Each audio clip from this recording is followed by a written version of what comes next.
Hi, welcome to Corona Crash Course, where the learning is distant, but the facts are flowing.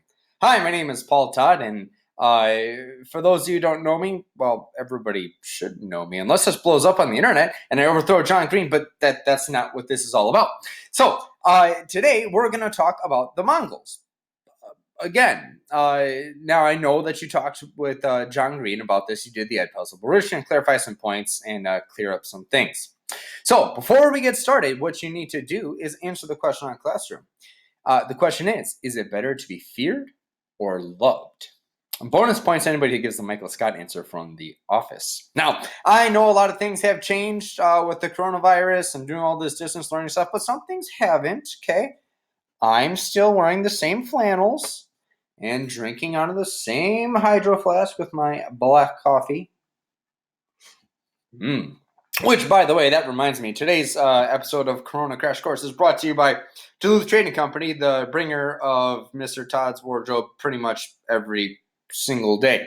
Anyway, so let's talk about the Mongols. As you can see here, when we talk about the Mongols, we're talking about the people of the blue sky, the land of the blue sky. And I just want to point out, this was a difficult place to live, okay? We're talking about Mongolia. We are talking about a high desert where the wind is fierce and the crops don't really grow. They were a nomadic people group who was constantly on the move, which made them very tough and also very egalitarian between men and women. Men and women were treated equally because, hey, you just got to survive.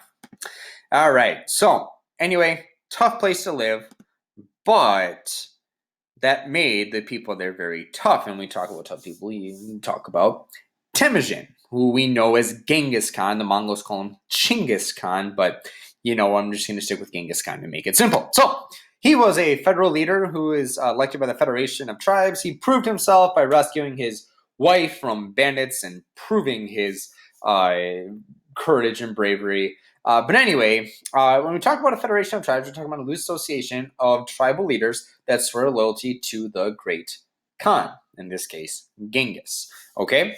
And I just want to point out that many people in the Mongol Empire weren't even Mongol. Like, this was a huge multinational group of people who were Turkish, Uyghur, Chinese, all sorts of different people groups who brought different ideas and different values and really helped with the conquest of other people groups in a lot of ways. So when we talk about Genghis Khan, so this bearded baby is responsible for the death of millions of people. I'm glad he's not around to hear me call him a bearded baby, but it's kind of what he looks like. These guys, they look a little bit tougher. Depiction of Genghis Khan. But anyway, he's the guy who did that, which is the conquest of most of the known world at that time. All the way from the Koreas in the east to parts of Europe even. Huge amount of land, lots of people. Only the British with their, continental empire that spanned and really conquered a third of the world would be larger. But this is the largest continuous, meaning it's all connected. So, after the death of Genghis Khan, things would break up. You have the Khanate of the Golden Horde, which is Russia and Eastern Europe. You have the Ilkhanate, which is what we refer to as the Middle East. You have the Chagatai Khanate, which eventually would be Timurid, who we'll talk about later. He was a ruler. And okay, that's north of India. He eventually conquests on into India. And then you have the greatest of the four. You have the Khanate of the Great Khan. This is the one where Kublai Khan would expand and conquer all of China, which was his great thing. Okay, so let's talk about the Mongol government. Anyway, Genghis Khan had a vision of what this would look like. One world, one leader. Okay? Now, as we've talked about all year long, one person cannot rule all of this. Shoot, one person can't even rule any of these. So how did Genghis Khan make this happen? Well, he had a strong centralized government. Okay, the Khan was the leader. He was advised by a large number of advisors who were multinational, not even all Mongol.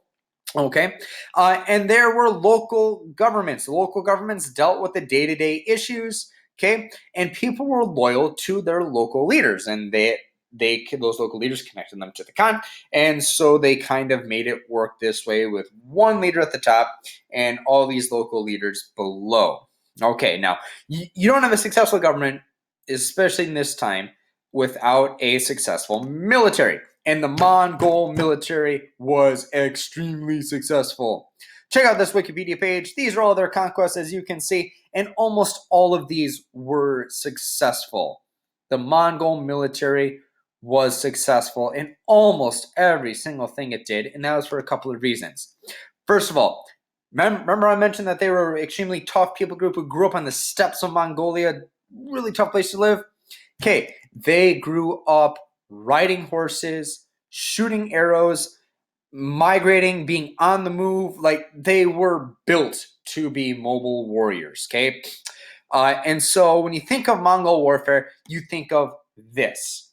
People on horses with these composite bows, just disorganizing their opponents. They don't know where they're coming from. They're fast. They're hitting them with these bows that shoot way harder than anything they've ever really faced. And they would mop them up. And speaking of those bows, they were unique. They were composite bows. So if you check it out here, that's what a relaxed bow looks like. There is a ton of just bend in these bows. And when they're strong, okay, they look like this. And what makes them so powerful is they're not just wood. They are a composite of 3 different materials. You have wood, you have horn, you have sinew. And that made them really flexible and really, really, really powerful. Okay? So the Mongols, they would rarely ever engage directly with their enemy. They wouldn't just charge in. Okay? They would disorganize them, shoot arrows at them, break their ranks, knock them down, scare them. And then really, infantry, they were most of the time sent in to clean up the mess that was created by those effective Mongol archers. Okay? So, anyway, let's continue. Let's talk about this, because the Mongols, they're really good at what they did, but warfare changes. And what they did so well is they adapted. Okay? They would take ideas from other people groups. Remember, they're a multinational, multiple, racial ethnicity group. They would take ideas like trebuchets, ballistas, okay, and they would incorporate them into how they did warfare. They weren't static. They did all sorts of adaptations to make them better. Trebuchets, okay, they're pretty much giant things. They launch, okay, giant objects to knock down walls. Extremely powerful, okay? Okay, Bastilas, I think somebody made this in their shop class, which is kind of awesome, and I'm a little bit jealous. So they would there's a couple I was in high school then, okay? And put this together, and they could launch these arrows, these huge arrows, okay, which were terrifying in battle. Another strategy they used, which is very uniquely Mongol, was Karash, which they literally, as they would march up to the walls to invade a city, they would hide behind human shields. Prisoners typically taken from that people group in the surrounding countryside. So the people on the walls are sitting there with their only a few arrows, right? They only have so many resources. And they're using their precious few arrows to kill their own people before they can even touch the Mongols. This was psychological warfare, effective. It depleted your enemy's resources. They were just really good at conquering other people groups because they used ideas from other groups. I mean, they even mastered Greek fire, which is a fire that can't be put out with water, which is terrifying. Anyway, so let's talk about those conquered people groups and the conquest and what that looked like. Honestly, remember all these conquests over here? Most of the people just surrendered. They just gave up. Because what the Mongols would do, if you gave up, that's fine. Hey, you keep doing your thing. You're under the protection of the Great Khan now. But, okay, you get to be incorporated. Resistance meant pretty much certain death. Okay? If you resisted, if you put up a fight, you knew if you lost, everybody is going to die. Everybody. Women, children, cats, dogs, everybody was going to die if you lost. And you're fighting the Mongols, so you probably are going to lose. So it was a lot easier to give up. And quite honestly, life under Mongol rule wasn't that bad. First of all, you're allowed to keep your government. The people who were in charge, they get to keep being in charge. They just report to the Great Khan now. Your religion, you got to keep doing it. All right? So, The only thing you had to do was pray for the great Khan and, say words for him, and that's fine.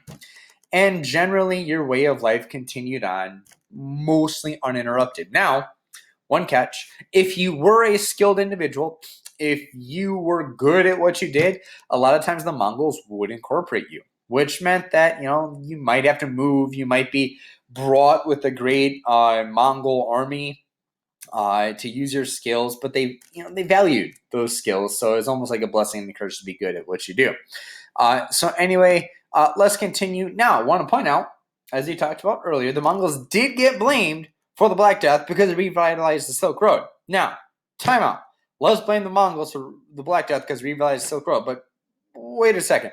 The Silk Road brought wealth, better livelihoods, better living conditions to millions of people. Maybe like half a year have died, but it's tough to blame them for incorporating such a great thing. So anyway, there you go. There is a rundown of the Mongols. These notes will be posted. This will be posted. Make sure you get those notes and do the readings for this week.